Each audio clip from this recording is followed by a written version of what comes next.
Neulich fragte mich eine Freundin, ob es noch Sinn macht, jetzt noch eine Nintendo Switch für den eigenen Nachwuchs zu kaufen, denn die gute alte Switch wird am 3. März immerhin schon 6 Jahre alt. Ganz ehrlich, so einfach ist diese Frage gar nicht zu beantworten, denn eine Nachfolgekonsole ist eigentlich gar nicht mehr so weit weg. Und um die Frage zu beantworten, ist es wieder einmal kompliziert. Daher lasst mal eben alles kompakt zusammenfassen, was wir über die nächste Nintendo-Konsole schon wissen. Spoiler: überraschend viel.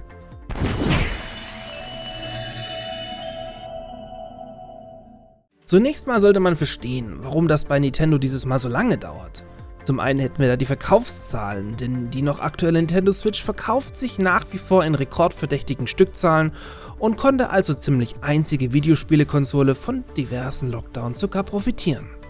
Allerdings darf man bei Nintendo diesen Punkt nicht so weit ausdehnen. Hardware-technisch ist man der Current Gen ohnehin hoffnungslos unterlegen, was Ports von aktuellen Spielen eigentlich ausschließt. Da aber die Hardware-Base so phänomenal gut ist, ermuntert das diverse Publisher und Entwickler einfach ältere Spiele auf dem kleinen Kasten zu releasen. Das treibt aktuell so kuriose Früchte, dass plötzlich sogar Spiele wie Gothic 2 oder Risen auf einer Nintendo-Konsole ein Thema sind. Ich habe für euch hier berichtet. Zudem erscheinen dieses Jahr auch von Nintendo selbst noch Kracher wie The Legend of Zelda Tears of the Kingdom oder Pikmin 4. Und irgendwo muss auch noch ein Metroid Prime 4 rumschwirren. Was ich damit sagen will, an hochkarätigem Content mangelt es der Switch auch nach 6 Jahren nicht. Ganz im Gegenteil, er war nie so gut.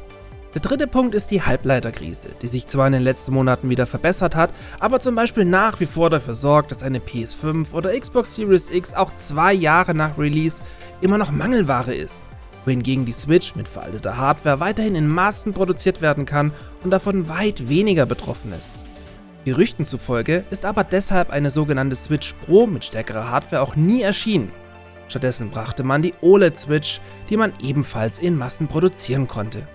Trotzdem spricht viel dafür, dass wir Ende 2023 mit dem ersten Teaser rechnen dürften und der Nachfolger dann in 2024 erscheinen könnte, wie auch schon diverse Analysten und das japanische Wirtschaftsmagazin Nikkei berichteten.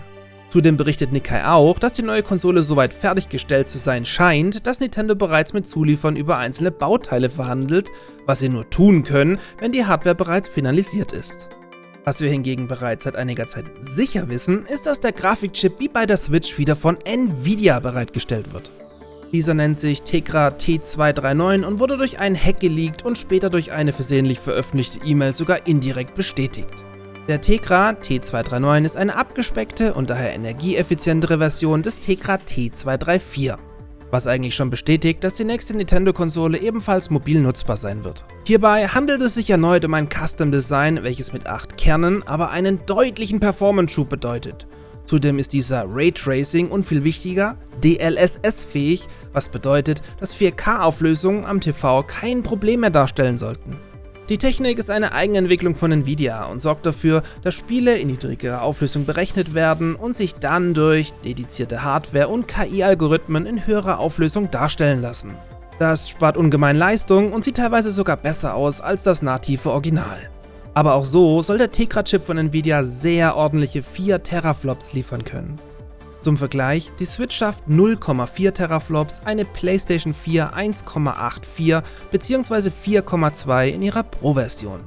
In Kombination mit dem eben schon erwähnten DLSS wäre man beim Thema Ports also wieder komplett bei der Musik dabei und müsste nicht mal zu krasse Downgrades hinnehmen.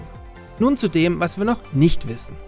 Nintendo ist dafür bekannt, irgendein Gimmick wie die Wii-Modes oder den 3D-Screen im Nintendo 3DS zu verbauen. Hierzu hält man sich aber nach wie vor so erfolgreich bedeckt, dass es dazu nicht einmal Gerüchte gibt.